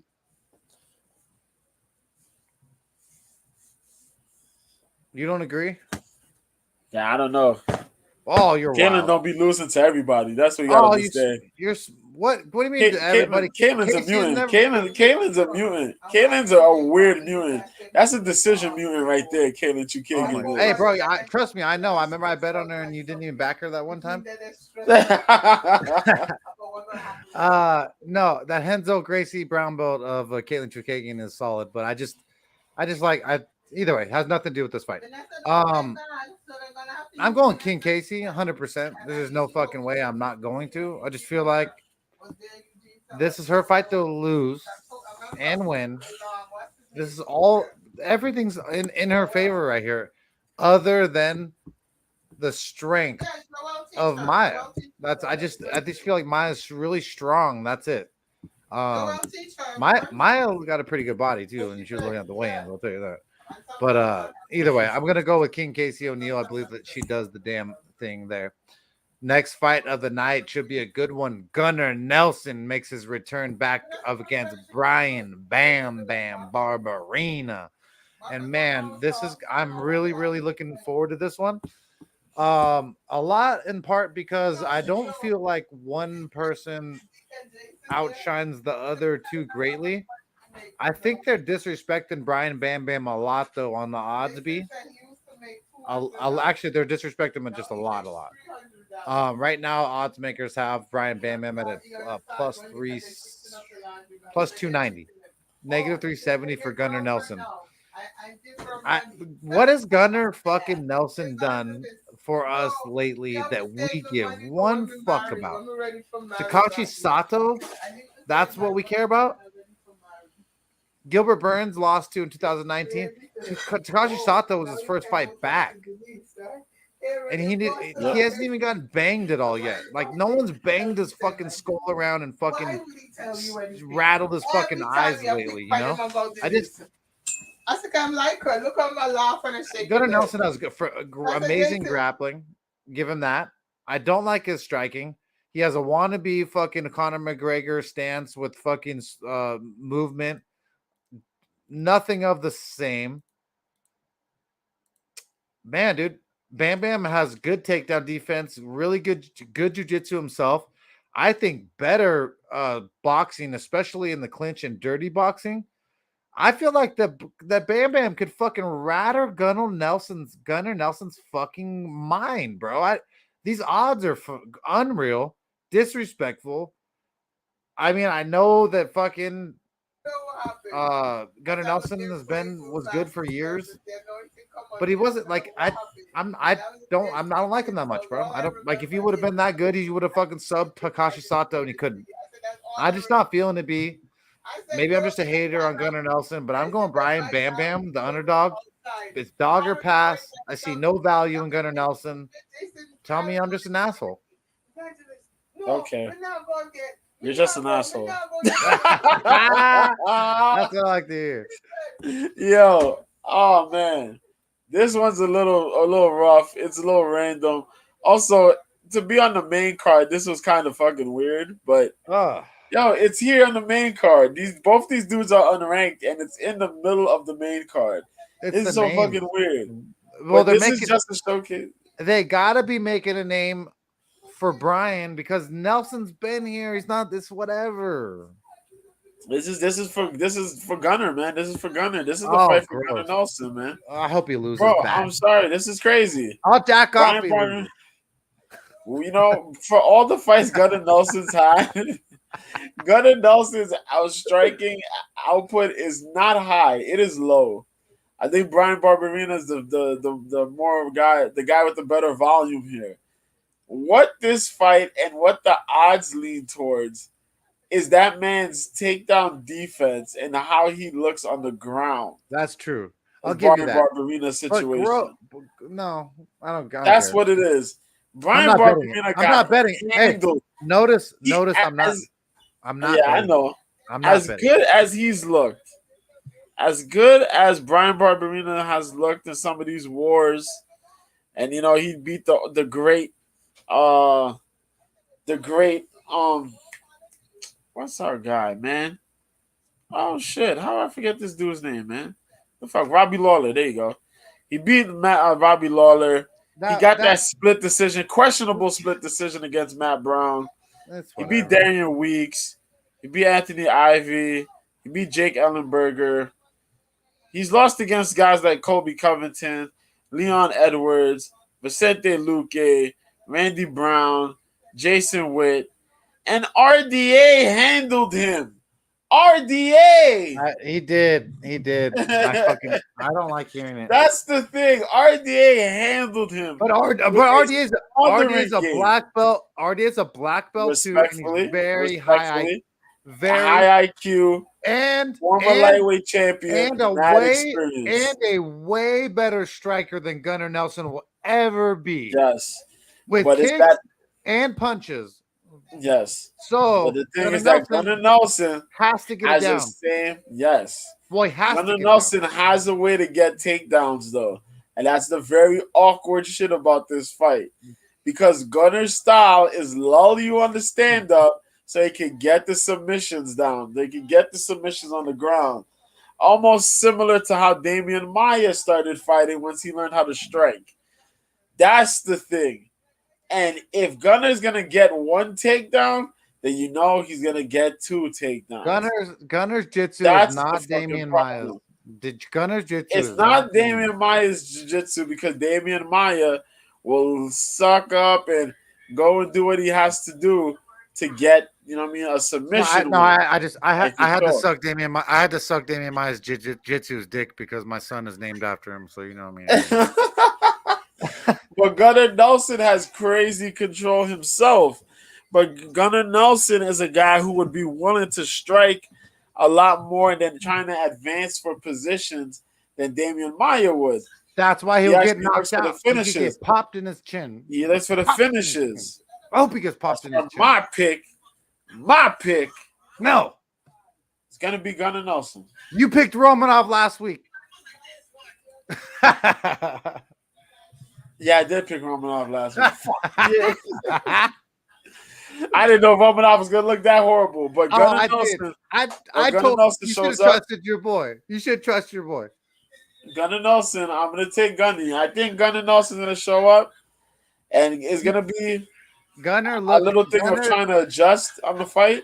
He looked really good. He looked in really good shape. Really good shape. Probably the best I've seen him. Yeah. But I think this is going to be a really good fight here, where it's going to be Brian Barberina has to make this messy to win, and Gunnar Nelson just has to make it all technical. So it's going to be a clash of styles, man. But it should be a real fun fight. I may switch up. I might switch up by tomorrow. Who knows? You can't switch. You're done. You're stuck. Okay, then I'm gonna be stuck with Gunnar Nelson. You're stuck on your side of the Grand Canyon. You know how Darwin theory, they had like one family of squirrels on one side of the Grand Canyon, and then it split on the other side, and they had to split from each other, and then one got long hair, other got short hair. You can't have short hair no more. You're done. You're long hair, This right? motherfucker. You on This that East Coast. This motherfucker. Hey, that's the fucking seltzers talking, bro. But Cool as it is, man. we're Let's having fun, go. bro. We're having a Fight blast. for real. The next fight, the night B, you get a breakdown first. It's the co-main event of the evening between Justin, the highlight, Gaethje takes on Rafael Fiziev. It's gonna be a banger. Yes, sir. Yes, sir. Go. So we have the former interim champion and two-time title challenger, former WSOF lightweight champion, Justin Gaethje versus Rafael. Oh, The highlight, Justin Gaethje, 23-4, man. This motherfucker has had plenty full of fight night bonuses, fight of the night bonuses, KOs galore. This man is never in a boring fight. Never in a boring fight. Boy, this guy's a savage. 34 years old, 5'11", 70-inch reach. Freaking representing what's our boy's name, man? Coach? Trevor Whitman. There you go. Trevor Whitman. 18 wins by KO, TKO.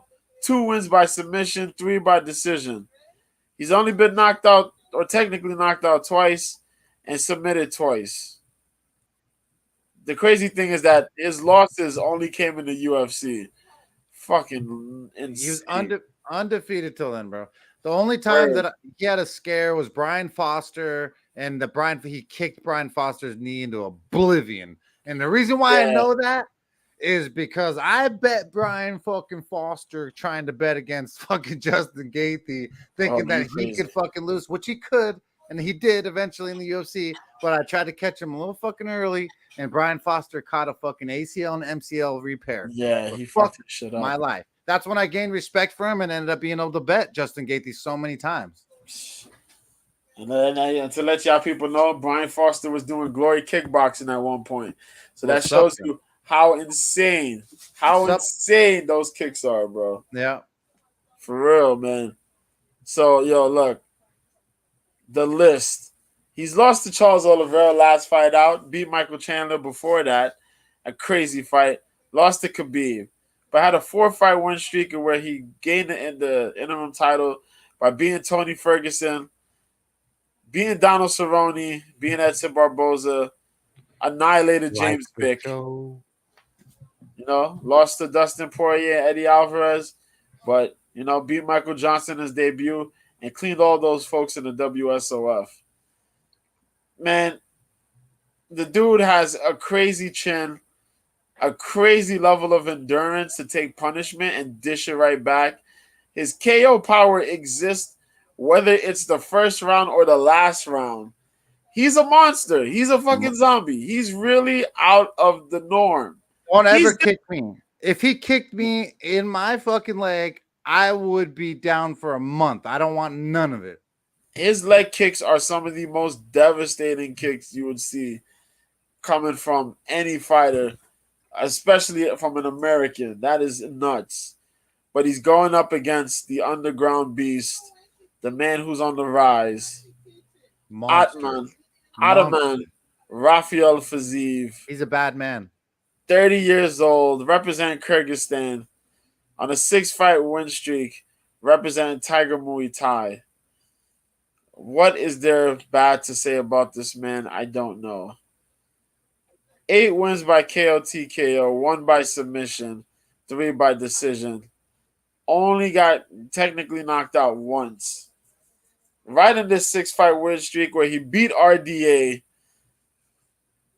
beat up Brad Riddell, beat Bobby Green in a crazy fight. Renato Moicano annihilated Moicano in the first round. Mark Jacasey just outclassed Mark. Alex White he beat up. And his last loss was against Magomed Mustafayev, which was way back where he got caught with a spinning back kick in the first round. Other than that, was cleaning a lot of people, man. But boy, that man is living in the Matrix when it comes to fighting. His freaking defensive abilities are crazy. His offense is nuts.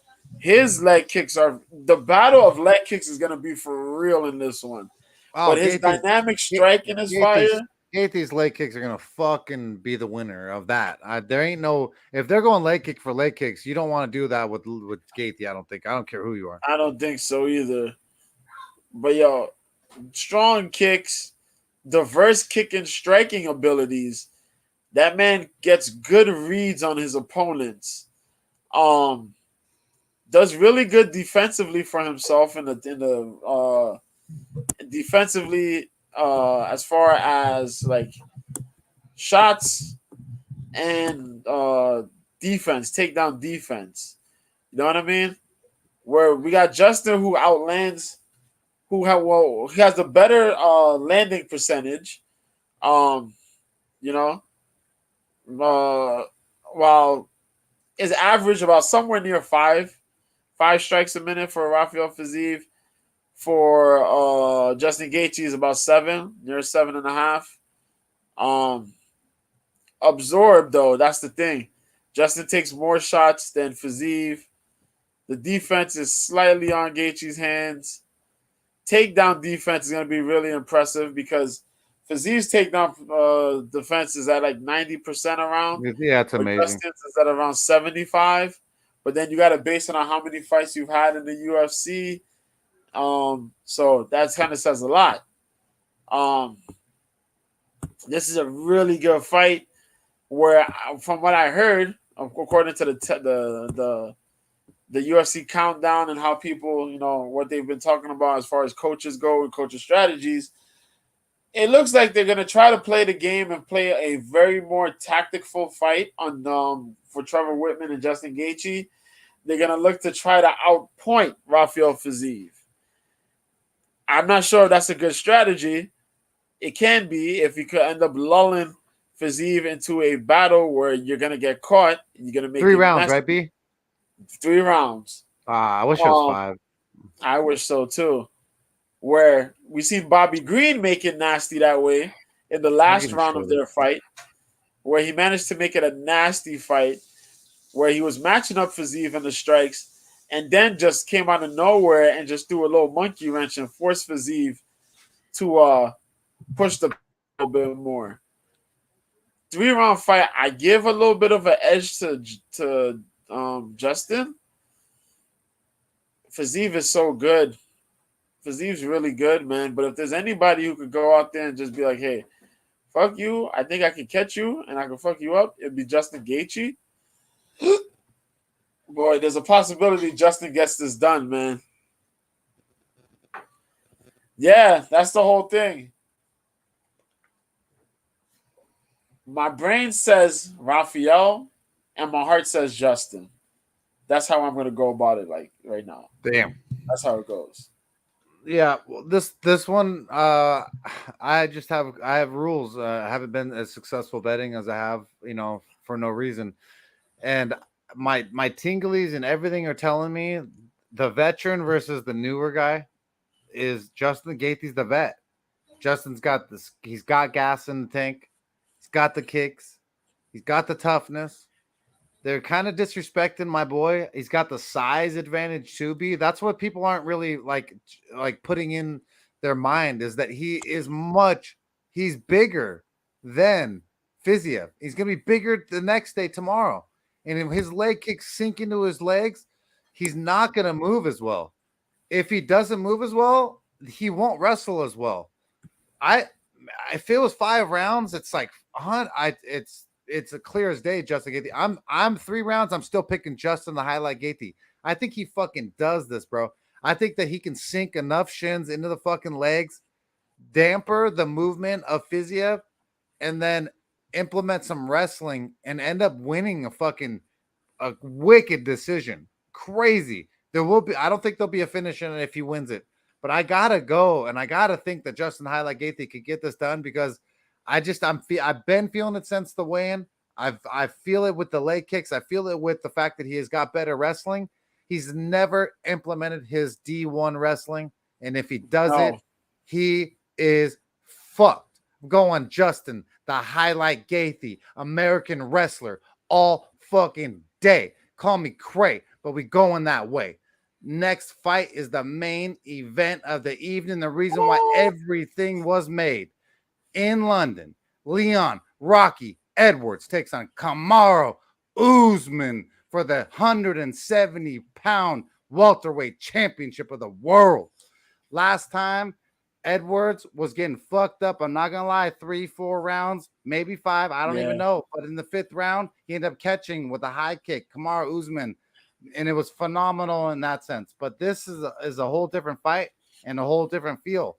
But I really, really in my heart still feel like Leon Rocky Edwards is still improving, still getting better, still 4 years younger, still 2 inches taller, dick still 2 inches longer. Not on the accolades, but I'm just saying.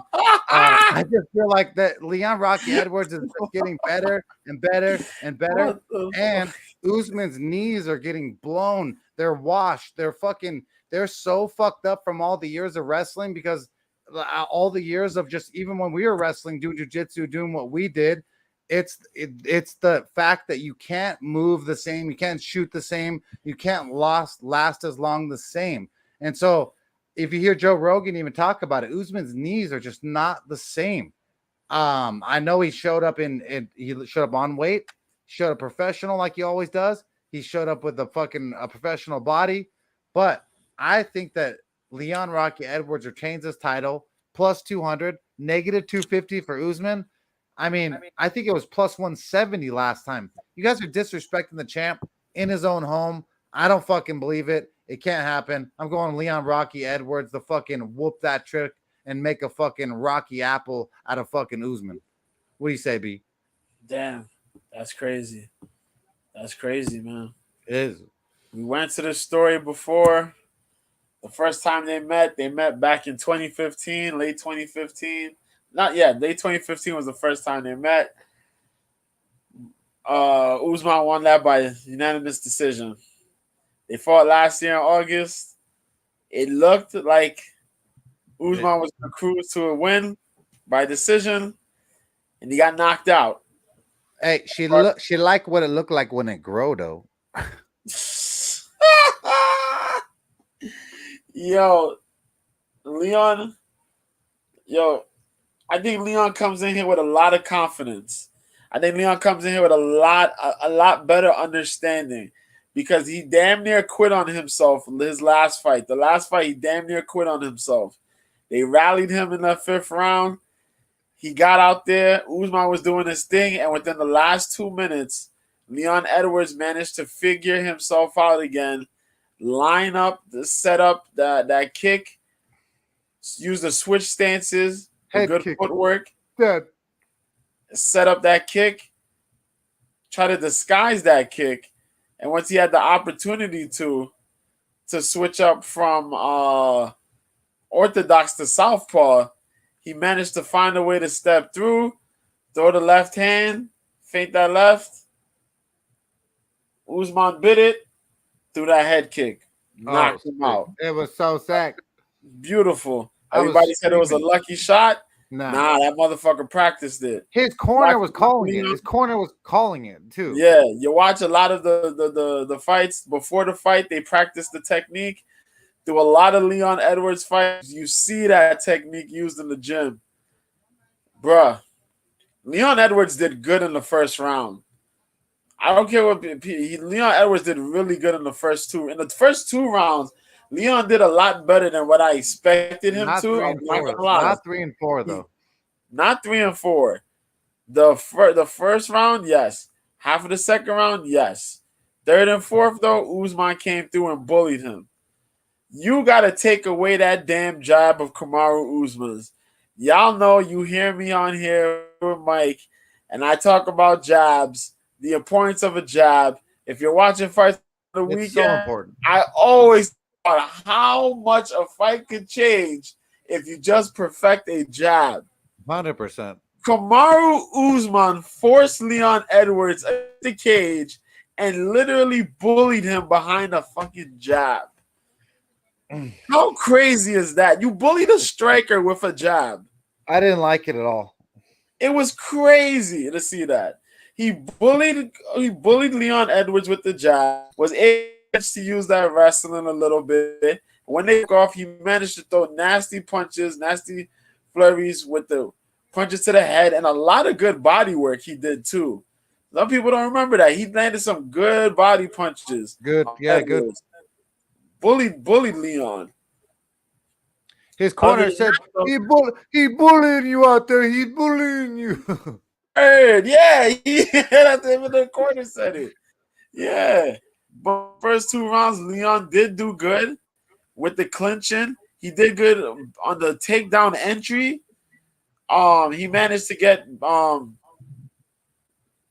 off balance, which is a tough thing to do because Kamaru's balance is one of the greatest abilities he has. Besides his way to adapt, is his balance. When you try to take him down, he's a mofo to take down. Really hard mofo. Even you just explained Kamaru Usman's knees. He got some crazy knee issues going on, but he manages to have strong balance in the midst of all this shit. Mm-hmm. Now he is 36, if I remember correctly. He's about 36. He's ran many wrestling matches in his collegiate career and whatnot. Yeah, over 200 if I remember. Which is kind of nuts. Yeah, it's gonna be a matter of age and wear and tear. You got to train. You go through all these fights. Your style is kind of crazy. You're getting older. You're putting wear and tear. We've seen it happen to guys in the AKM. Bro, Leon Edwards is coming out here. He got the crowd behind him. I think his skills are going to be a tad bit more polished. He knows what to do a lot better. The confidence is going to be there for sure. So, bro.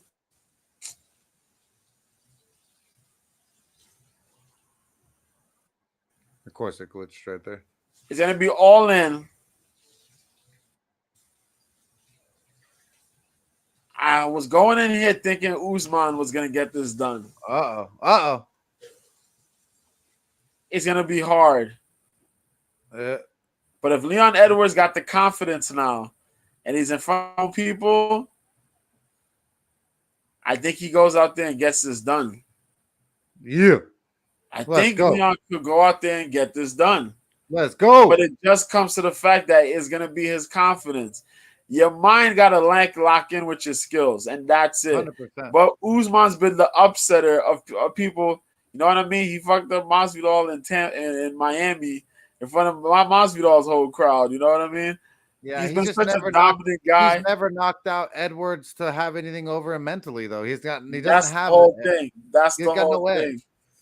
That's the whole thing. And it's with Usman being 1 foot out the door already because he's already talking about his family and he got businesses that he's running. He got a rap career like T Wood. No, he don't got a rap career. Thank God. No. But yeah, he got investments that he's trying to get into Africa. And he's really trying to push this whole UFC Africa card, man. He wants to try to win the title back and try to get that done.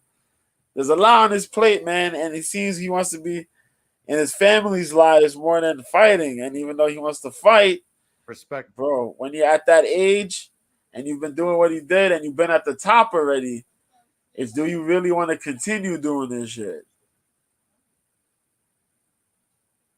So that's why I'm saying, even though Usman is a dominant guy, man, I'm going to lean towards Edwards, man. I'm going to lean towards Edwards. Let's go, B. Let's go. That's the pick. I'm going to lean towards Edwards. Well, but shit, it's gonna be a very tough fight, but it's gonna be worth every minute of watching, though. That's it, man. It is gonna be an absolute phenomenal card, man. I really, really appreciate every single one of you guys viewing, liking, subscribing, interacting in the chat. Tony D, Kick Your Bass, Justin L, Gary B, every single one that makes everything what it is. Mr. Right. B, appreciate you being here as always, shooting the shit with me and putting up with my crazy antics as I madness, but I love it. On my escapades. You want to shoot out your Twitter handle and where you'll be this weekend streaming live for the people who don't have a chance to watch? Sure, man. Catch your boy, Mr. B. New Year, same B at Mr. B on Twitter. Yeah, I always tell y'all, man, I throw tweets and retweets, random tweets, but the retweets, all combat sports related stuff. Drop a question or something on the DMs. I don't mind answering my DMs. Um, catch me whenever this fight's going on OK Live, Mr. B at OK Live. I had my one account of Norman Dumont, but I got locked out of it, so I have the current account with the picture of Laura Sanko in the gym. I mentioned it. I'll be there this week, tomorrow, from the prelims, from the early prelims to the end of the card. I'll be out there, so catch me there. We watch the fights together. We do some little commentary and joking along the way while watching. Yeah, buddy. It's really good. It's entertaining stuff, man. Well, really, we can't thank you enough for being here, Mr. B. Can't thank all you guys enough. Once again, please like, subscribe, and show some love to your boys. And until next time, let's fucking roll and cash these